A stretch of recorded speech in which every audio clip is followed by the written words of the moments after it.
अस्सलाम वालेकुम Turkish scholarship application गई खत्म ये 20 फरवरी लास्ट डेट पत कर तमो 14 बे एक्सटेंड तो वन बच्चे कर सवाल मे आव न कह मेल मे कि लग पे मोन फॉर्म गो सबमिट तो ना टर्किश स्कॉलरशिप कह मेल करान सेंड सिर्फ तुम खलान स्टेटस अवेटिंग एवेलुएशन अगर तुम खसान तह अम मतलब गो तुहद फॉर्म गोमुत सबमिट वन सवाल वन कित लगे पाई अस गया सिलेक्शन तिन ना युथु अप्रैल रेत थी तुम तम मोस्ट प्रोबेबली मेल तम लिखित कि whether you are selected for interview या तुम गमत रिजेक्ट सह लगे तुम अप्रैलस मज पाई तिस काल तुम पन जिंदगी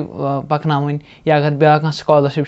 वनकस टर्किश डियान स्कॉलरशिप इन इस्लामिक स्टडीज वनकस यल या ISBD स्कॉलरशिप या बाकी स्कॉलरशिप तिम खत अप्लाई कर तो यमुक रिजल्ट यो तुम अप्रैलस मज तो तम पे पे इंटरव्यूज कॉल तो तम वो पे ब्रो कुन इंटरव्यूस मज क्या कर फॉर्म लिंक बनोमुत लिंक बन कर तो अम कर कोशिश जानस कि यूस कत्यो बच्चों कोर्मुत अप्लाई कि तम लगान पाई कि 10 अप्रोक्सीमेट सिलेक्शन रेट सह क्या इसलिए ज़्यादा लगे तो मिनट लगे तुम फॉर्म फिल करनस फॉर्म लिंक बन कर दित तुम हूँ तथ पे क्लिक कर तो तुम हूँ सह फॉर्म फिल कर। अस्सलाम वालेकुम I wish you all best of luck.